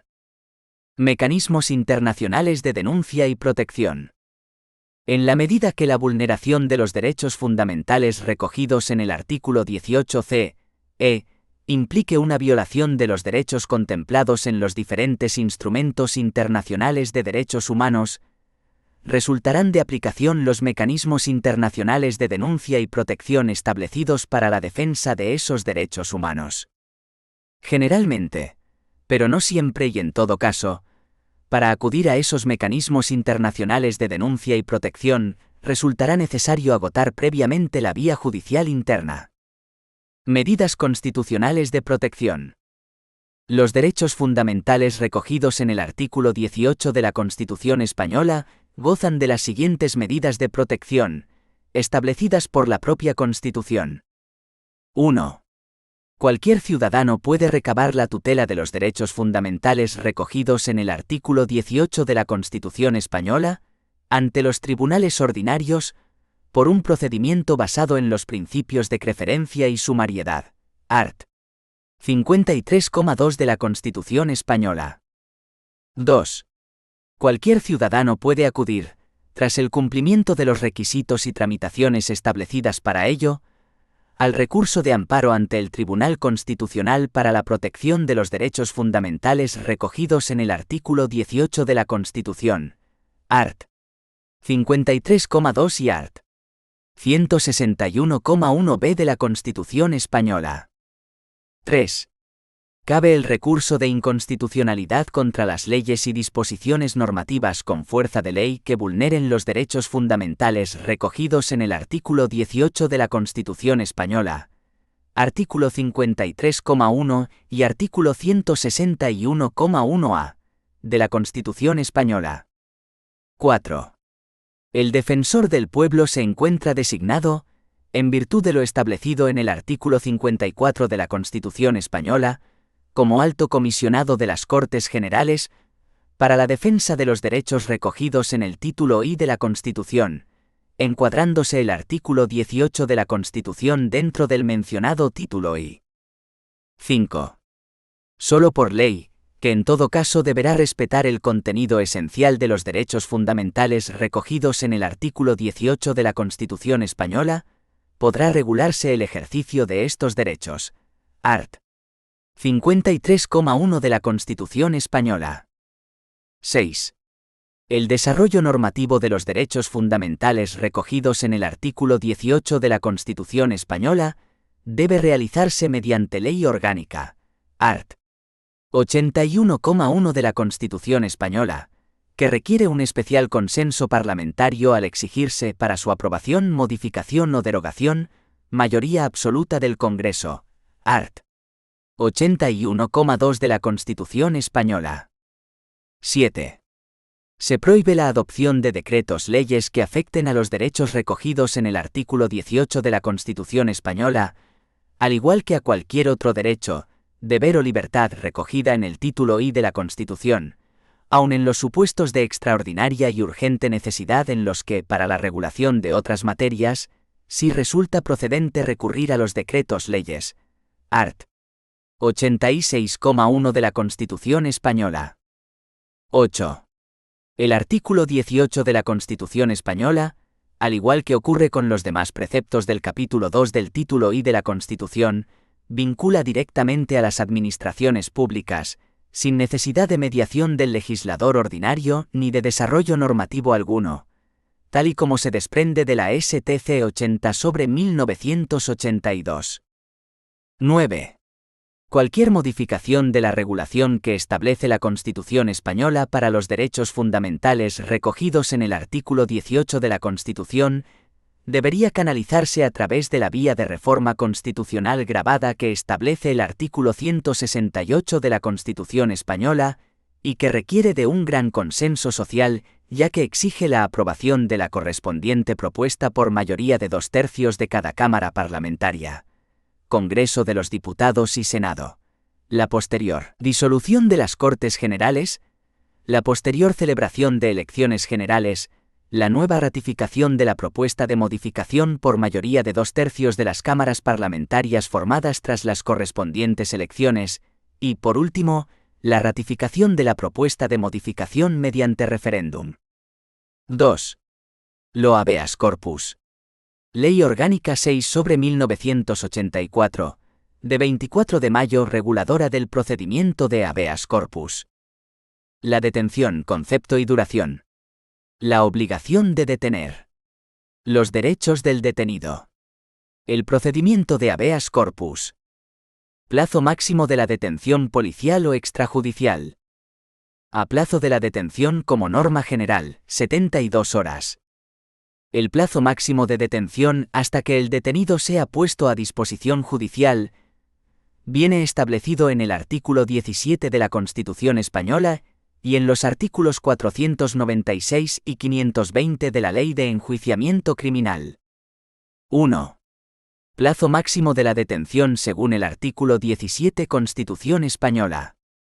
La detención preventiva no podrá durar más del tiempo estrictamente necesario para la realización de las averiguaciones tendentes al esclarecimiento de los hechos, y, en todo caso, en el plazo máximo de 72 horas, el detenido deberá ser puesto en libertad o a disposición de la autoridad judicial. 2. Plazo máximo de la detención según el artículo 496, Ley de Enjuiciamiento Criminal. El particular, autoridad o agente de policía judicial que detuviere a una persona en virtud de lo dispuesto en los precedentes artículos, deberá ponerla en libertad o entregarla al juez más próximo al lugar en que hubiere hecho la detención, dentro de las 24 horas siguientes al acto de la misma. Si demorare la entrega, incurrirá en la responsabilidad que establece el Código Penal, si la dilación hubiere excedido de 24 horas. 3. Plazo máximo de la detención según el artículo 520 Ley de Enjuiciamiento Criminal. La detención preventiva no podrá durar más del tiempo estrictamente necesario para la realización de las averiguaciones tendentes al esclarecimiento de los hechos. Dentro de los plazos establecidos en la presente ley, y en todo caso, en el plazo máximo de 72 horas, el detenido deberá ser puesto en libertad o a disposición de la autoridad judicial. Por lo tanto, los plazos en esta detención extrajudicial están referidos desde que la persona es detenida por el particular o la policía, es decir, desde que la persona es inmovilizada en la vía o lugar público, en su domicilio o en la comisaría hasta que es puesta a disposición judicial. B. Plazo de la detención en caso de bandas armadas o elementos terroristas, 120 horas. Siguiendo el dictado del artículo 55,2 de la Constitución española por el que pueden suspenderse determinados derechos, entre ellos el plazo máximo de detención, de estos sujetos, el artículo 520 bis de la Ley de Enjuiciamiento Criminal establece: toda persona detenida como presunto partícipe de alguno de los delitos a que se refiere el artículo 384 bis, persona integrada o relacionada con bandas armadas o individuos terroristas o rebeldes, será puesta a disposición del juez competente dentro de las 72 horas siguientes de detención. No obstante, podrá prolongarse la detención el tiempo necesario para los fines investigadores, hasta un límite máximo de otras 48 horas, siempre que, solicitada tal prórroga mediante comunicación motivada dentro de las primeras 48 horas desde la detención, sea autorizada por el juez en las 24 horas siguientes. C. Plazo de la detención en supuestos de estados de excepción o de sitio. Según el artículo 55,1 de la Constitución española, también podrán ser suspendidos determinados derechos de los detenidos, entre ellos el plazo máximo de detención, cuando se acuerde la declaración del estado de excepción o de sitio en los términos previstos en la Constitución. En base a ello, la Ley Orgánica 4/1981 de los estados de alarma, excepción y sitio contempla en su artículo 16 que durante el estado de excepción, la autoridad gubernativa podrá detener a cualquier persona si lo considera necesario para la conservación del orden, siempre que, cuando menos, existan fundadas sospechas de que dicha persona vaya a provocar alteraciones del orden público. La detención no podrá exceder de 10 días y los detenidos disfrutarán de los derechos que les reconoce la Constitución.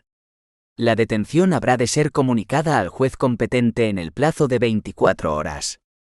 De forma similar se expresa el artículo 32 de la citada Ley Orgánica respecto al estado de sitio, aunque no establece expresamente el plazo máximo de detención. D. Duración del plazo máximo de la detención judicial. La detención judicial consiste en que el juez ordena la privación de libertad de una persona en el curso de una causa judicial, bien sin detención extrajudicial previa, bien como prolongación de una detención realizada por los particulares o por la policía. En la detención judicial, el plazo máximo de detención empieza a contar desde el momento en que es puesto a disposición judicial. Resumen PLAZOS de la detención. E1 Detención policial. Artículo 17 Constitución Española. Artículo 496 LECR. Artículo 520 LECR. E2 Detención judicial.